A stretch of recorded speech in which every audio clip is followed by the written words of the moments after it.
conservative watchdog group Judicial Watch is suing the Department of Justice for access to communications related to the unverified anti-Trump dossier. This says the group also uncovers new classified emails sent and received on Hillary Clinton's private email server during her time as Secretary of State. Joining me right now is the president of Judicial Watch, Tom Fitton. Tom, it's good to have you on the program this morning. Thanks so much for joining us. You're welcome. Thank you. Tell us about the lawsuit. What are you trying to get? Well, the latest lawsuit's about John Brennan.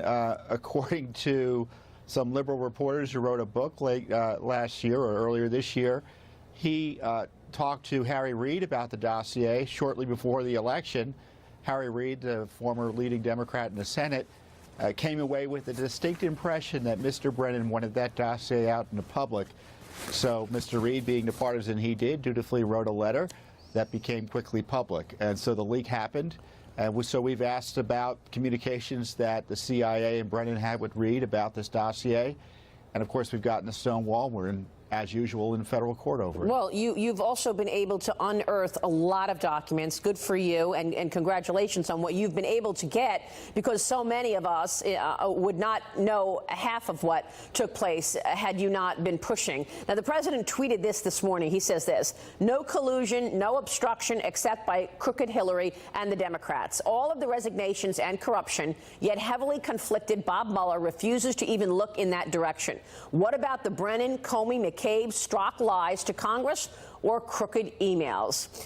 Tom, let me ask you about this, because you have unearthed documents that were on Hillary Clinton's server. Why is that important?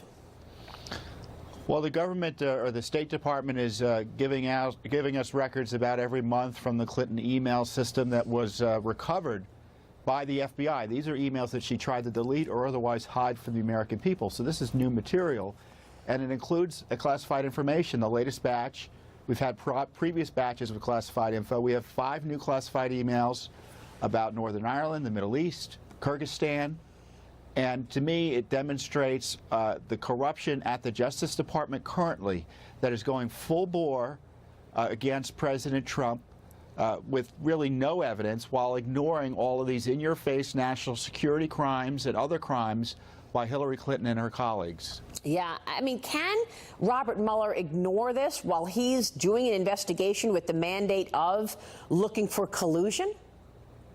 You know, the only person who got money directly from Russia, as far as I could tell, involved in who were running for office in 2016 was Hillary Clinton. She and her husband made a speech in Russia for $500,000 to affirm that was a front for the Russians in Uranium One.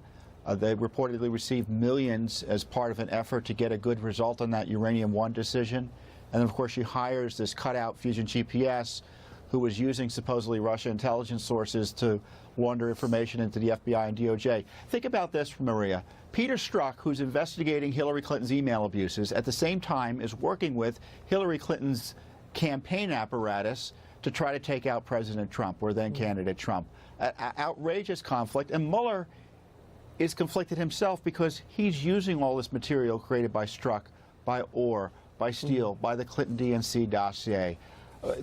We haven't even gotten into the Spygate, where the FBI/CIA was sending informants targeting the Trump campaign to try to dig up dirt. Yeah, they were sending informants in well before the launch of the investigation, which was July 31 of 2016. But they were informants trying to taunt Trump campaign people way before that. You know, I mean, we were just talking with John Ratcliffe, and there's no surprise or no coincidence that all of the top leadership, or a significant amount of the top leadership at the FBI and the DOJ, has been fired. Let's go through this. I mean, you've got Andrew McCabe fired for misconduct, criminally referred. You've got Jim Comey fired, under investigation. Sally Yates fired. Peter Strzok fired and now under investigation. Bruce Orr demoted, under investigation. Right. 3 of the 5 people, we received the FISA warrant applications through another FOIA lawsuit. 3 of the 5 people who signed off on those applications have been fired for misconduct. 2 of them remain. Rod Rosenstein, who signed on, presumably for Mr. Mueller, that warrant application that Rosenstein signed on for was in June of 2017. So this is in the middle of the Mueller operation. So these compromised documents, these compromised investigative techniques, the FISA warrant, is benefiting the Mueller operation. This is what I want to focus on, because we're talking about what went on during the Obama administration and to the beginning of the Trump administration. But all of this is part of Mueller's ball of wax.